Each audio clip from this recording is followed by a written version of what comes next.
কক্সবাজারে গিয়ে পালংকির এই জিলাপিটা কিন্তু একদমই মিস করা যাবে না। এইটা এত মজা ছিল। আর এই সময় আমি ফার্স্ট ট্রাই করি অ্যান্ড আমি জিজ্ঞেস করি যে এইটা কি এখানকার ফেমাস কিনা, মানে এত মজা। তখন আমাকে বলতেছিল যে আমরা যখন আসি তখন এটাই আমরা অনেক বেশি খাই, মানে বেশি খাওয়া নাকি এটাই বলেছে। আসলে এটা বেশি খাওয়ার মতো, খুবই মজা। তো শেয়ার করছিলাম আমার ফার্স্ট টাইম কক্সবাজার যাওয়ার এক্সপিরিয়েন্সটা কেমন ছিল। আপনারা যারা ফার্স্ট অ্যান্ড সেকেন্ড পার্টটা দেখেনি তারা দেখে আসতে পারেন, আমি ডিসক্রিপশন বক্সে লিঙ্ক দিয়ে দিব। তো থার্ড ডে আমরা চলে এসেছি বেওয়াচে, থার্ড পার্টে আমি বেওয়াচটা দেখাবো। বেওয়াচের এখানে বে লাউঞ্জ নামে এই ছোটোখাটো একটা রেস্টুরেন্ট আছে।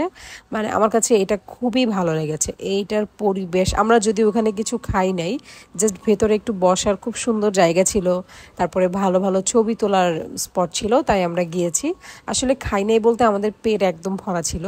পালংকি থেকে মাত্রই খেয়ে আর কি আমরা মেরিন ড্রাইভে আরেকটু যাব। তো এখানে এই প্লেসটা দেখে আমরা থেমেছি। এই যে এখানে দেখেন একদম নিরিবিলি। আর ওই সময়টা ওয়েদারটা এত ভালো ছিল, ঠান্ডা ঠান্ডা বাতাস। এই যে আমি জাস্ট শুয়ে শুয়ে গল্প করছিলাম আর আকাশ দেখতেছিলাম আর বলতেছিলাম যে ওয়াও এত সুন্দর একটা মোমেন্ট, মাশাল্লাহ মাশাল্লাহ এরকম করছিলাম। আর সব মানে বলতেছিলাম যে ভালো লাগতেছে।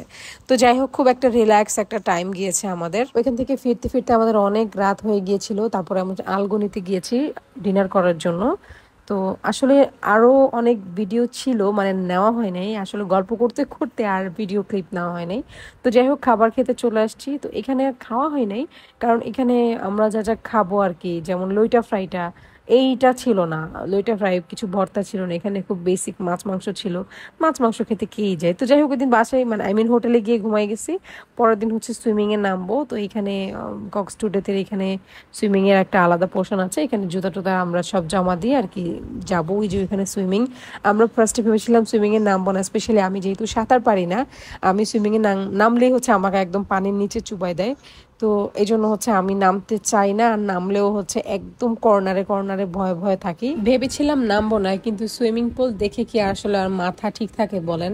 আসলে সুইমিং পুলে নামলে আমার চুলের অবস্থা একদম 14টা বেজে যায়। তো এই যে এটা পোগো, ও কিউট একটা বাচ্চা মাশাল্লাহ। ও সুইমিং করছে এখানে।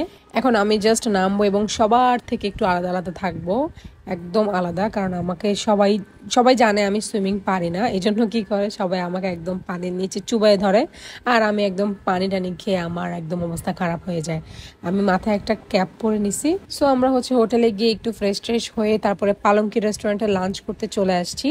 অ্যান্ড এখানে আজকে করবো আমার এইটার ফুল একটা ভিডিও আমার ফেসবুক পেজে দেওয়া আছে, খাবারের রিভিউ, আপনারা দেখে নিন। তারপরে রাতের বেলা আমরা একটু শপিং টপিং করতে গেলাম। ওখানে দেখলাম এ ধরনের অনেক জিনিস পাওয়া যায়, অনেক সুন্দর সুন্দর। মানে আপনি যদি দামাদামি করে আনতে পারেন তাহলে আর কি আপনার জন্য পারফেক্ট। তো আমরা এখানে সবগুলো দেখছিলাম কোনটা কেমন প্রাইস। প্রত্যেকটা পেন্ডেন্ট অনেক সুন্দর। আমি আসলে পেন্ডেন্ট লাভার, মানে আমি অল দ্য টাইম পেন্ডেন্ট পরি। সো আমার কাছে এগুলো অনেক ভালো লাগছিল। আরও ছোট ছোট একদম সিম্পল যেগুলো পরে আমি একটা কিনেছি অলরেডি। তো এই যে প্রত্যেকটাই খুবই সুন্দর, তবে এক একটা দোকানে এক এক প্রাইস বলছে। আপনারা একদম যাচাই বাছাই করে অনেক দামাদামি করে নিবেন। 200 থেকে 250 টাকার মধ্যে পেয়ে যাবেন আর কি। সো এই যে এখানে ছিল, হাতের ব্রেসলেট ছিল, পায়েল ছিল। তো আমি এখানে সুন্দর সুন্দর রিং ছিল। তো আমি জাস্ট একটা পেন্ডেন্ট আর কানের দুল কিনেছিলাম, আর অন্য কিছু কিনে নেই। কারণ এখানে এক্সট্রিম প্রাইস চেয়েছে, মানে একটা আংটির প্রাইস চেয়েছে 300 টাকা। হ্যাঁ, সামান্য একটা আংটি, সেটা নাকি 300 টাকা দিয়ে। আমাদের মৌচাকে 100 টাকা দিয়ে ভালো আংটি পাওয়া যায়। তো যাই হোক, আমার যেহেতু পেন্ডেন্টের শখ, সো আমি একটা পেন্ডেন্ট নিয়েছি। মেনলি এখানে গিফট করার জন্য আইটেম ভালো, মানে আপনারা যদি গিফট করতে চান কক্সবাজারে আসলে কেউ না কেউ মানে কারো না কারোর জন্য আসলে গিফট নিতে হয়। সো এখানে আপনারা এসে দেখতে পারেন। তো তারপরে ওখানে একটা ছোটখাটো একটা রেস্টুরেন্ট ছিল, আমরা ওখানে চলে গেছি। রেস্টুরেন্টটা খুব সুন্দরই ছিল, ওইটার নাম ছিল সি ল্যাম্প। অ্যান্ড আমি ওইখানে গিয়ে কোল্ড কফি নিয়েছিলাম, আর ওইখানে লাইভ মিউজিক হচ্ছিল। সবাই এখন এখানে বসে আড্ডা দিব। আর এখানে পোগো পোগো জাস্ট ঘুম থেকে উঠছে, ঘুম থেকে উঠে এখন ও মুড ধরে আছে।